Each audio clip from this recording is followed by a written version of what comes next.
La narrativa de Éxodo, especialmente en sus últimos capítulos, nos transporta a un momento sagrado de la historia del pueblo de Israel, la construcción del tabernáculo.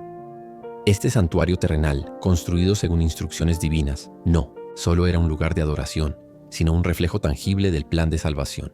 Como leemos en el libro de Éxodo capítulo 25 versículo 8, «Y me harán un santuario, y habitaré en medio de ellos». El anhelo del Creador de morar entre su pueblo se materializó en esta obra que, más que arquitectónica, fue profundamente espiritual.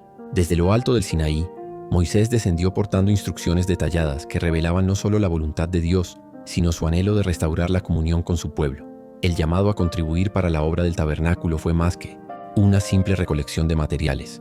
Fue una convocatoria al corazón, como leemos en Éxodo capítulo 35, versículo 5. «Tomad de entre vosotros ofrenda para Jehová. Todo generoso de corazón la traerá a Jehová, oro, plata, bronce». Aquí, la generosidad no surgía por presión externa, sino del impulso interno de un pueblo agradecido por haber sido liberado de la esclavitud. Cada uno trajo algo: hombres, mujeres, ancianos, artesanos. Todos respondieron con lo que tenían. La ofrenda no era uniforme, sino diversa y rica, reflejando los dones únicos de cada miembro del pueblo, como lo vemos reflejado también en Segundas de Corintios capítulo 9, versículo 7. Cada uno de como propuso en su corazón, no con tristeza ni por necesidad, porque Dios ama al dador alegre. Este espíritu de entrega recuerda otro momento de generosidad nacional registrado en Segunda de Crónicas capítulo 31. Según el relato, Ezequías convocó al pueblo a traer ofrendas para el sostenimiento del culto, y la respuesta fue tan abundante que los sacerdotes se vieron sorprendidos, como se describe en los versículos 9 y 10. «Y preguntó Ezequías a los sacerdotes y a los levitas acerca de las ofrendas amontonadas. Y el sumo sacerdote Azarías, de la casa de Sadoc, le respondió y dijo: Desde que comenzaron a traer las ofrendas a la casa de Jehová, hemos comido y nos hemos saciado, y nos ha sobrado mucho, porque Jehová ha bendecido a su pueblo y ha quedado esta abundancia». La generosidad desbordante tiene implicaciones profundas. No solo permite que avance la obra de Dios, sino que revela el estado del corazón del pueblo. La abundancia no fue vista como un derecho, sino como un canal de bendición para la causa divina. Como se relata en Éxodo capítulo 36, versículos 5 al 7, los encargados de la obra acudieron a Moisés con una advertencia inusual. El pueblo trae mucho más de lo que se necesita para la obra que Jehová ha mandado que se haga. Y entonces, en un hecho sin precedentes, Moisés mandó proclamar por todo el campamento que ya no trajeran más ofrendas. Este momento marca una cúspide en la espiritualidad del pueblo. No se trata solamente de dar, sino de dar hasta el punto en que la generosidad supera la necesidad. Es una imagen profética de lo que sucede cuando un pueblo está verdaderamente transformado por la presencia de Dios. La comunidad dejó de enfocarse en sí misma y miró hacia el propósito mayor, la morada del Altísimo entre ellos. En nuestras vidas también podemos preguntarnos: ¿damos a Dios con el mismo fervor? ¿Ofrecemos nuestro tiempo, talentos y recursos como una ofrenda voluntaria, abundante y alegre, sabiendo que es para la edificación de su reino? Este episodio nos deja una enseñanza poderosa. Cuando el corazón está lleno de gratitud y reverencia, la ofrenda no es una carga, sino una expresión natural del amor. Y cuando ese amor se desborda, Dios mismo ordena detener la mano del que da, porque su gloria ya ha sido revelada en la entrega generosa de su pueblo. Pero no solo la ofrenda era crucial. La obra requería manos diestras, sabias de corazón. Como leemos en Éxodo capítulo 36, versículo 1. Así trabajaron Bezaleel y Aholiab, y todo hombre sabio de corazón, a quienes Jehová dio sabiduría e inteligencia para saber hacer toda la obra para el servicio del santuario. No se trataba simplemente de habilidad técnica, sino de un corazón dispuesto y guiado por el Espíritu. Estos sabios de corazón no eran únicamente artesanos hábiles, sino personas a quienes Dios capacitó espiritualmente para la obra sagrada. La expresión sabio de corazón implica un conocimiento que va más allá de la destreza manual. Se refiere a una disposición interna transformada por Dios. Como lo vemos en Éxodo capítulo 31, versículos 2 al 5, Dios escoge personalmente a Bezaleel y lo equipa. Mira, yo he llamado por nombre a Bezaleel y lo he llenado del Espíritu de Dios, en sabiduría y en inteligencia, en ciencia y en todo arte, para inventar diseños, para trabajar en oro, en plata y en bronce. Esta investidura no solo legitima su trabajo, sino que establece un principio espiritual. Dios no solo llama, sino que capacita. El talento humano, cuando es consagrado a Dios, se convierte en vehículo de su gloria. Esto mismo se reafirma en el Nuevo Testamento, cuando el apóstol Pablo declara en 1 de Corintios capítulo 12, versículo 11. Pero todas estas Cosas las hace uno y el mismo Espíritu, repartiendo a cada uno en particular como Él quiere. Además, este pasaje subraya la importancia del trabajo colaborativo.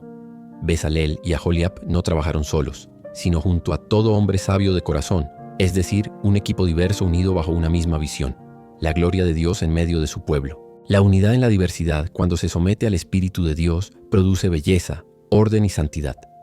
Esta verdad encuentra eco en Romanos capítulo 12, versículos 4 al 6.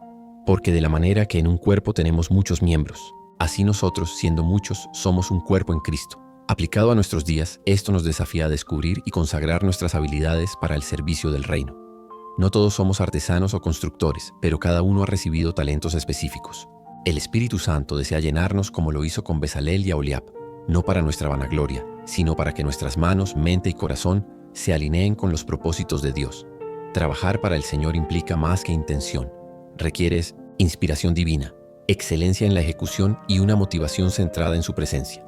Cada detalle del tabernáculo fue cuidadosamente repetido y ejecutado con exactitud. Esta repetición minuciosa, lejos de ser innecesaria, tenía un profundo sentido espiritual. Como lo vemos en Éxodo capítulo 39, versículos 42 y 43. Conforme a todo lo que Jehová había mandado a Moisés, así hicieron los hijos de Israel toda la obra. Y vio Moisés toda la obra. Y he aquí que la habían hecho como Jehová había mandado. Y los bendijo.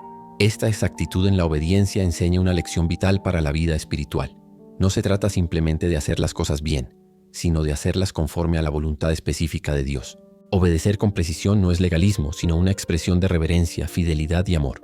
Cuando el pueblo de Israel obedeció al pie de la letra, lo hizo porque reconocía que detrás de cada instrucción estaba la sabiduría y el carácter de Dios. El hecho de que Moisés no se permitiera modificar ni un solo detalle, a pesar de su cercanía con Dios, nos enseña que la obediencia no depende del rango o la autoridad personal, sino de la sumisión total al mandato divino. Como el mismo Señor Jesús afirmó en el Evangelio según San Juan capítulo 4, versículo 34. Mi comida es que haga la voluntad del que me envió y que acabe su obra. Jesús no veía la obediencia como una obligación, sino como su deleite esencial, su propósito y alimento. Y más adelante, en su oración sacerdotal del capítulo 17, versículo 4, dice: Yo te he glorificado en la tierra, he acabado la obra que me diste que hiciera. La gloria que Jesús dio al Padre no vino solo por sus palabras o milagros, sino por su cumplimiento exacto de la misión recibida. Esta fidelidad en los detalles revela la calidad del amor que profesamos por Dios. No basta con decir que le amamos, si no le obedecemos con precisión. Deuteronomio capítulo 4, versículo 2, lo dice sin ambigüedades. No añadiréis a la palabra que yo os mando, ni disminuiréis de ella, para que guardéis los mandamientos de Jehová, vuestro Dios, que yo os ordeno. Aquí no hay espacio para ajustes personales, reinterpretaciones subjetivas o modificaciones culturales. La obediencia exacta honra a Dios porque reconoce que su palabra es perfecta. La obediencia también actúa como una muralla protectora, como lo confirma Proverbios capítulo 30, versículos 5 y 6. Toda palabra de Dios es limpia. Él es escudo a los que en Él esperan. No añadas a sus palabras para que no te reprenda y seas hallado mentiroso. El que permanece fiel a la palabra permanece seguro. El que la altera se expone al juicio. Esta es una advertencia seria para tiempos de relativismo espiritual. Hoy más que nunca necesitamos una generación que abrace la obediencia exacta con gozo, que no vea los mandamientos de Dios como una carga, sino como un privilegio. Cuando obedecemos exactamente, manifestamos que creemos en la perfección de su voluntad. Y como lo demuestra la bendición final que Moisés pronunció sobre el pueblo, cuando todo se hace conforme a lo que Jehová ha mandado, entonces Dios mismo aprueba, bendice y se glorifica en medio de su pueblo. En la obra del tabernáculo, cada corchete, cada columna, cada espiga o cortina fue hecha tal como Dios lo ordenó. Esta fidelidad a los detalles no era una obsesión por lo minucioso, sino una forma visible de demostrar reverencia, obediencia y fe en el Dios que se había revelado con precisión. Como leemos en Éxodo capítulo 26, versículo 6. Harás 50 corchetes de oro, y unirás las cortinas unas con otras con los corchetes, y será un tabernáculo entero. La indicación es clara, y más adelante en Éxodo capítulo 36, versículo 13, se confirma la ejecución exacta de la orden. Hizo también 50 corchetes de oro, y unió las cortinas unas con otras con los corchetes, y fue un tabernáculo. La reiteración del número no es incidental, sino pedagógica. Enseña que lo que Dios ordena debe cumplirse sin reducción ni ampliación. Del mismo modo, respecto a la entrada del lugar santo, Éxodo capítulo 26, versículo 30 y 7 dice: Y para la puerta del tabernáculo harás una cortina de azul, púrpura, carmesí y lino torcido, obra de recamador. Y harás para la cortina 5 columnas de madera de acacia, las cuales cubrirás de oro. Esta orden fue cumplida con exactitud, como lo leemos en Éxodo capítulo 36, versículo 38. Y sus 5 columnas con sus capiteles, y cubrió de oro sus capiteles y sus molduras, y sus 5 basas las hizo de bronce. La coincidencia perfecta entre lo mandado y lo hecho revela que los obreros entendieron algo esencial. No estaban construyendo para agradar al ojo humano, sino para honrar al Dios del cielo. Cada corchete y cada columna eran testimonio de un corazón sometido y atento. En un tiempo donde muchos adaptan la palabra de Dios a sus preferencias, este pasaje nos desafía a una fidelidad que no teme los detalles. Además, la estructura misma del tabernáculo simbolizaba verdades espirituales profundas. Cada medida, cada material, cada número tenían un propósito didáctico. El número 5, por ejemplo, frecuentemente asociado con la gracia divina, aparecía en las columnas de entrada. El 50, número de libertad y jubileo, aparecía en los corchetes que unían las cortinas, representando la unidad del pueblo bajo el pacto divino. Esta fidelidad a lo específico nos recuerda que en el reino de Dios, el amor se manifiesta también en la obediencia detallada. Como lo dijo Jesús en el Evangelio según San Lucas capítulo 16, versículo 10. El que es fiel en lo muy poco, también en lo más es fiel. En otras palabras, la espiritualidad genuina se mide, entre otras cosas, en cómo tratamos los detalles de la voluntad de Dios. Quien descuida lo pequeño, difícilmente será fiel en lo grande. Esta sección aparentemente técnica encierra una de las lecciones más poderosas de la vida espiritual. En el reino, nada es trivial cuando es hecho conforme a la voluntad del rey. Incluso en los materiales utilizados, cada elemento tenía un simbolismo profundo. El oro representaba la divinidad, el incienso, la oración, el aceite, la unción del Espíritu, la madera de acacia, la humanidad incorruptible de Cristo. Nada era arbitrario. Como enseña la carta a los Hebreos capítulo 8 versículo 5, los cuales sirven a lo que es figura y sombra de las cosas celestiales, como se le advirtió a Moisés cuando iba a erigir el tabernáculo diciendo: mira, haz todas las cosas conforme al modelo que se te ha mostrado en el monte. La progresión en la edificación del tabernáculo, desde la base estructural hasta los detalles más íntimos, refleja la manera en que Dios trabaja en la vida de cada creyente. Nada fue edificado al azar, sino siguiendo un orden establecido por el mismo Creador. Esta secuencia física encierra una enseñanza espiritual. La vida cristiana también se construye paso a paso, con propósito, con paciencia y con un diseño divino en mente. Como escribe el apóstol Pablo en la carta a los Efesios capítulo 2, versículos 21 y 22, en quien todo el edificio bien coordinado va creciendo para ser un templo santo en el Señor, en quien vosotros también sois juntamente edificados para morada de Dios en el Espíritu. Aquí no solo se describe una edificación física, sino una espiritual, en la cual cada creyente es una piedra viva integrada en la gran arquitectura celestial. La santificación del creyente no es un evento instantáneo, sino un proceso continuo. En la construcción del tabernáculo, primero se levantaba la armazón, representando la estructura moral y la decisión firme de seguir a Cristo. Sin estructura, todo se derrumba. Luego venía la cubierta interior, símbolo del crecimiento interno, del conocimiento profundo de la voluntad de Dios, como lo indica Romanos capítulo 12, versículo 2. No os conforméis a este siglo, sino transformaos por medio de la renovación de vuestro entendimiento. Después se añadían las cortinas exteriores, las cuales eran visibles para todos y representaban el testimonio público, la coherencia entre lo interno y lo externo. Finalmente se añadían los objetos de uso diario, los detalles del corazón, pensamientos, intenciones, hábitos y devoción, aquellos aspectos que, aunque invisibles para los demás, son cruciales a los ojos de Dios. El proceso era progresivo, pero intencional. Cada etapa tenía un propósito específico, y ninguna podía omitirse sin comprometer la integridad del todo. Así también, el cristiano que ha entregado su vida a Dios comienza con una base firme en la fe, y sobre ella debe crecer en carácter, conocimiento, servicio y entrega personal, como leemos en 2 de Pedro capítulo 1, versículos 5 al 7.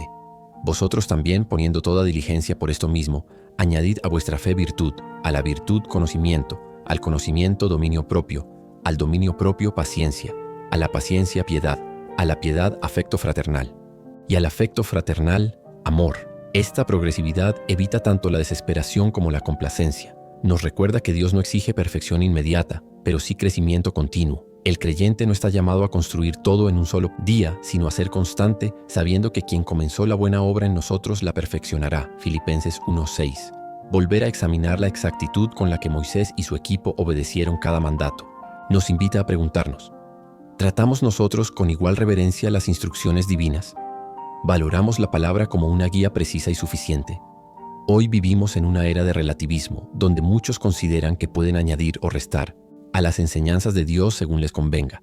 Pero como lo declara claramente el libro de Apocalipsis capítulo 22 versículos 18 y 19, yo testifico a todo aquel que oye las palabras de la profecía de este libro. Si alguno añadiere a estas cosas, Dios traerá sobre él las plagas que están escritas en este libro.